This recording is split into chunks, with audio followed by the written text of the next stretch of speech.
السلام علیکم اسٹوڈنٹس، اردو ایک لیسن نمبر 9 امتحان سے اپنے سبق کا آغاز کرتے ہیں۔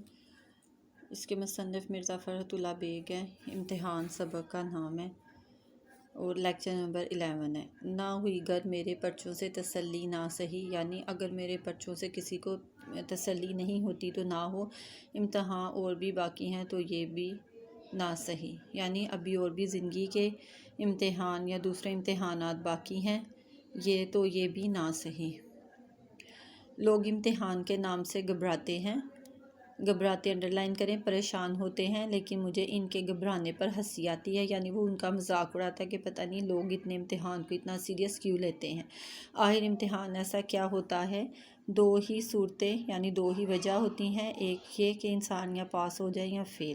اس سال کامیاب نہ ہوئے اگلے آئندہ سال صحیح، مطلب ایک آپشن یا ایک چوائس ہے کہ اگر ہم اس سال کامیاب نہیں ہوتے تو کوئی بات نہیں، کہ وہی امتحان ہم اگلے سال بھی دے سکتے ہیں۔ میں اپنے دوستوں اور ہم جماعتوں کو دیکھتا تھا کہ جیسے جیسے امتحان کے دن قریب آتے جاتے ان کے حواس انڈرلائن کریں، ہوش، ان کا دماغ مختل انڈرلائن کریں، پریشان ہو جانا، اور ان کی صورت اتنی سی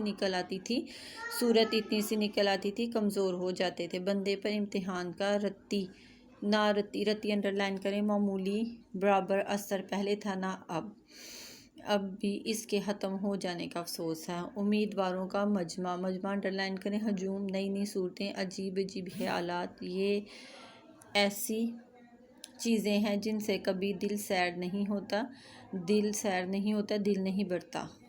دل چاہتا ہے کہ تمام عمر امتحان ہوئے جائیں، لیکن پڑھنے اور یاد کرنے کی شرط ختم کر دی جائے۔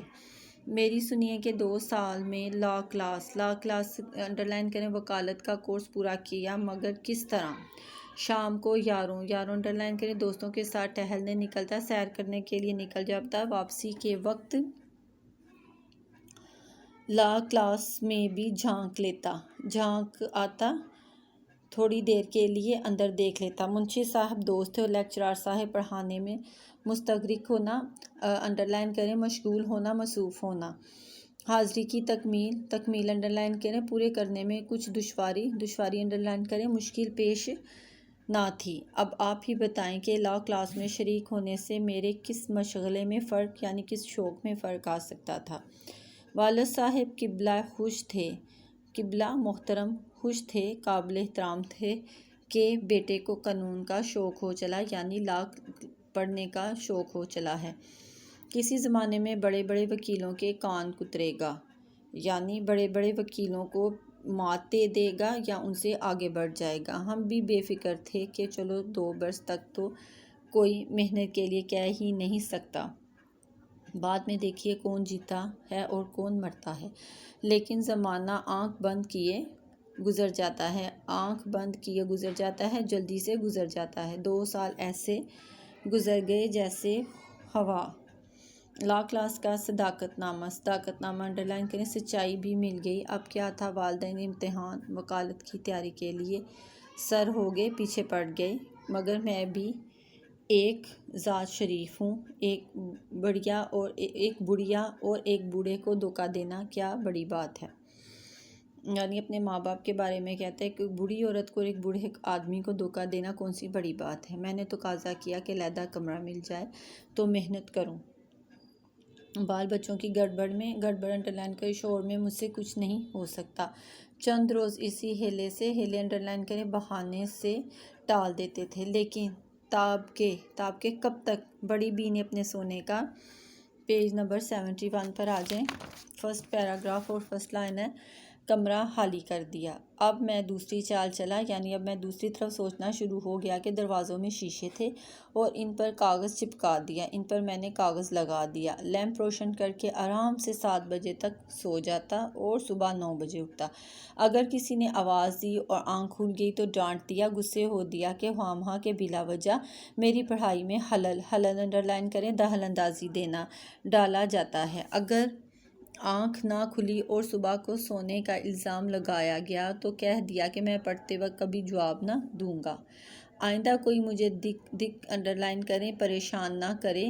بعض وقت ایسا ہوا کہ لیمپ بھڑک کر چمنی، یعنی لیمپ جو ہے لالٹین یا جو روشنی اس نے اپنے پاس رکھی ہوئی تھی، بھڑک کر بہت زیادہ آگ کی وجہ سے اس چمنی، اس کا شیشہ جو تھا وہ جل جاتا تھا، کالا ہو جاتا تھا، اور میری زیادہ محویت کو انڈرلائن کرے، مصروفیت اور محنت کا نتیجہ سمجھی گئی۔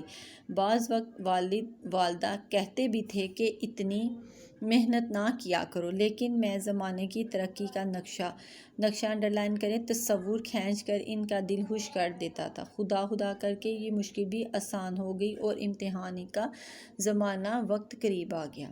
میں نے گھر میں بہت کہا کہ ابھی میں امتحان کے لیے جیسا چاہیے ویسے تیار نہیں ہوں، لیکن میری مسلسل حاضری، لا کلاس اور شبانہ روز دن رات کی محنت نے ان کے دلوں پر سکہ بٹھا رکھا تھا، روب جما دیا تھا۔ وہ کب ماننے والے تھے؟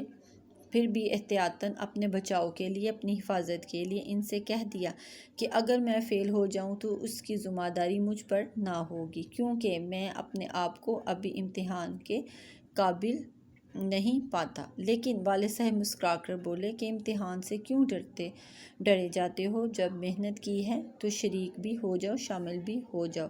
کامیابی اور ناکامیابی خدا کے ہاتھ میں ہے، یعنی کامیابی اور ناکامی اللہ تعالیٰ کے ہاتھ میں ہے۔ اسٹوڈنٹس، آپ نے ان پیراگراف کو اچھی طرح پڑھنا ہے اور ان کے ورڈز میننگ یاد کرنے ہیں۔ انشاءاللہ کل نیکسٹ لیکچر کے ساتھ ملاقات ہوتی ہے۔ اوکے، اللہ حافظ۔